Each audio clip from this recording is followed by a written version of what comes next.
You're watching South Asia Newsline, and here are the top stories we are tracking for you on Friday, the 29th of August. India is a springboard for Japanese businesses to global south, says PM Modi. Taliban accuses Pakistan of drone strikes in eastern Afghanistan. And Nepal's largest cholera outbreak leaves 3 dead, hundreds hospitalized.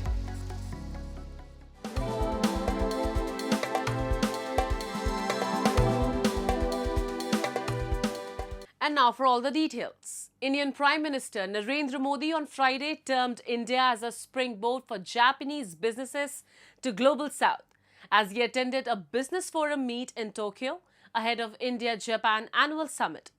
His Japanese counterpart echoed the sentiment, saying Japan sees immense potential in deeper economic ties with India. Indian Prime Minister Narendra Modi attended the India-Japan Economic Forum in Tokyo on Friday, ahead of the 15th annual summit. He called the partnership strategic and powered by economic logic, describing India as a springboard for Japanese businesses to the global south. Modi also announced a new joint credit mechanism agreement to promote a clean and green future. Japanese Prime Minister Shigeru Ishiba said Tokyo sees immense potential in cooperation with India, with Japanese firms expected to invest up to 10 trillion yen, or $68 billion, over the next decade. India and Japan's partnership is strategic and smart, powered by economic logic. We have turned shared interest into shared prosperity. India is the springboard for Japanese businesses to the global south. During their summit-level talks, PM Modi and Shigeru Ishiba exchanged agreements to further deepen cooperation, placing investment, innovation, economic security, environment, technology, health, mobility, and people-to-people exchanges at the core of their shared vision. The two leaders launched initiatives on sustainable fuels, battery supply chains, and economic security cooperation, with a strong focus on semiconductors, rare earth minerals, and AI-driven digital partnerships. They also agreed to facilitate human resource exchanges of 500,000 people in the next 5 years. Earlier in the day, Modi also met former Japanese Prime Ministers Fumio Kishida and Yoshihide Suga in Tokyo. Modi will next travel to China for the Shanghai Cooperation Organization Summit starting Sunday. His 2-day visit is significant as both countries are key members of the Quad, working to counter China's expanding influence in the Indo-Pacific. PM Modi also underlined shared concerns over terrorism and cybersecurity. And India's Minister of Commerce and Industry, Piyush Goyal, in his first public comments since the doubling of US tariffs on India took effect this week, said on Friday that India is taking steps to diversify its exports and boost domestic demand to support exporters affected by the tariffs. Goyal also added that India is strengthening its supply chains with resilience and the growing spirit of Make in India. He further added that countries like Australia, Oman, Qatar, and the European Union are eager to increase trade with India via FTAs. The minister said that India's share in the global exports are minimal. He criticized analysts who portrayed pessimistic picture of India's exports because of US tariffs and its negative impact on the Indian economy.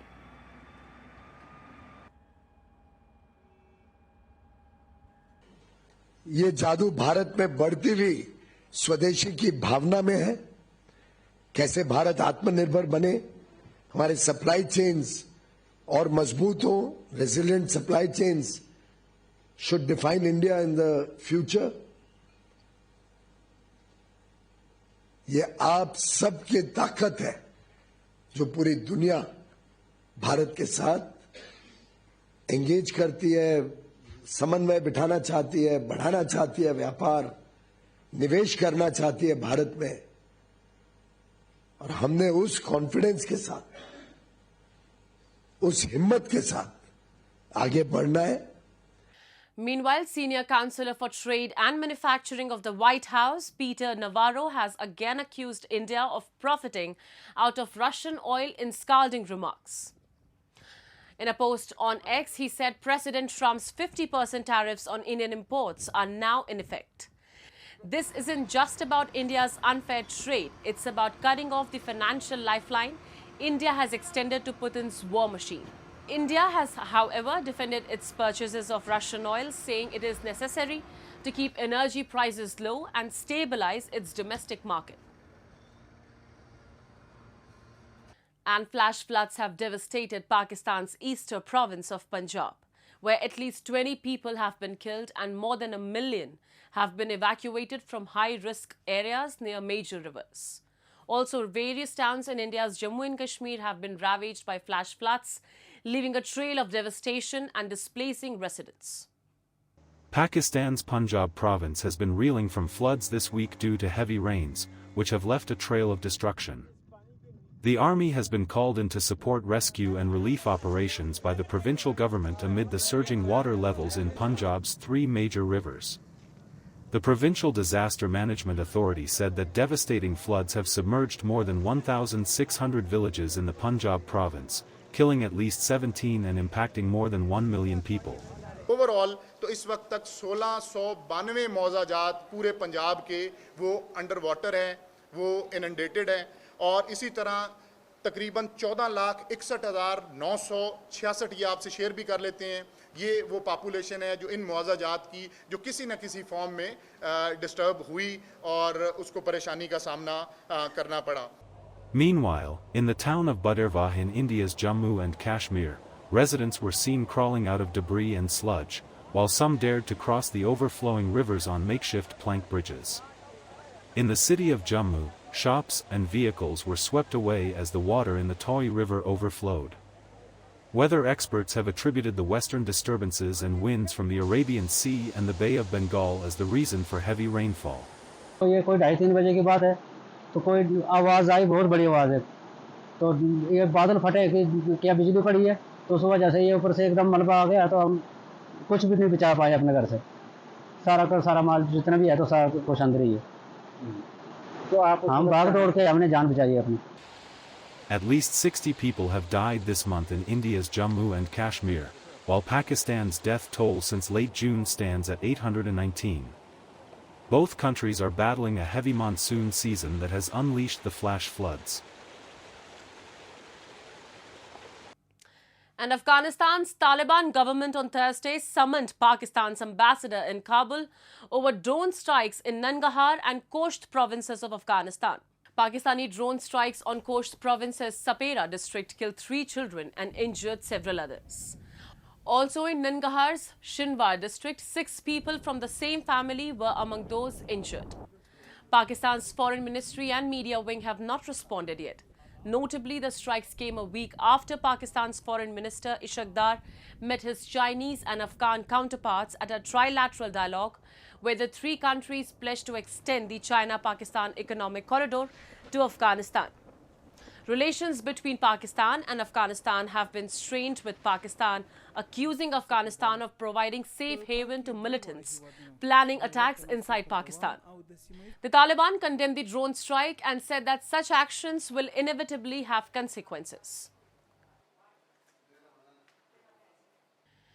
The Director Generals of India's Border Security Force and Border Guard Bangladesh on Thursday signed a fresh agreement in Dhaka to curb infiltration, prevent airspace violations and share real-time intelligence amid months of escalating border tensions. BSF Chief Daljit Singh Chaudhary and BGM Chief Major General Mohammad Ashraf Usman Siddiqui discussed construction disputes, cross-border crimes and propaganda since former Bangladesh PM Sheikh Hasina's ouster on August 5th. Both sides agreed to seek higher approval for pending works within 150 yards of the boundary and advance BSF's single-row fence plan.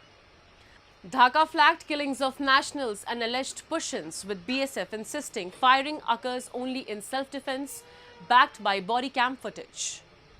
A joint statement urged media restraint, cooperation on riverbank protection and sensitizing border villagers. Tensions have deepened since Hasina's fall, with Dhaka accusing BSF of illegal pushbacks and India raising concerns over insurgent movement and rising infiltration attempts. And Nepal in the past 1 week has seen upsurge in cases of cholera, which till now has left at least 3 people dead and hundreds hospitalized, with some in critical condition. The reason behind the outbreak is suspected to be the prolonged drought in the southern plains of the Himalayan nation. Since last Friday, hospitals have started to receive seriously ailing diarrheal patients who upon rapid tests show cholera. Public health experts claim that the ongoing Birganj outbreak is the largest since the 2009 Jajarkot incident. According to officials, the hospital in the city are running short of beds, with 2 patients compelled to adjust in a single bed due to the outbreak. Nepal often witnesses outbreaks of water and foodborne diseases, including cholera, during the monsoon season. Cholera, which is a highly infectious disease, causes severe diarrhea and vomiting, which can lead to dehydration and death within a few hours if left untreated. Friday को ही ये पता चला कि बीरगंज में अचानक से बहुत सारे जो डायरिया के जो दस्त होता है, कई दस्त से बहुत सारे पेशेंट एक ही बार हॉस्पिटल एडमिशन हुआ। उसके बाद दिन को पता चला कि उसमें 3 केसेस, फर्स्ट 3 केसेस एक निजी हॉस्पिटल में पॉजिटिव दिखा, कोलेरा का, हैजा का दिखा। उसके बाद में हम लोग के हॉस्पिटल, गवर्नमेंट हॉस्पिटल में अचानक से उसी रात 9 केसेस ऐड हुआ एक ही बार, और कल हो के फिर 36 केस। उसके बाद फिर कंटिन्यूअसली वो केसेस संख्या बढ़ती गई और अधिकतम में जो टेस्ट किया गया उसमें विब्रियो कोलेरा 01 एंटीजन पॉजिटिव आया, और कल ही जो हम लोग की केंद्रीय प्रयोगशाला है उसमें भी विब्रियो कोलेरा ही पुष्टि हुआ है। That's all in tonight's edition. We will see you same time next week. Have a great weekend. Good night.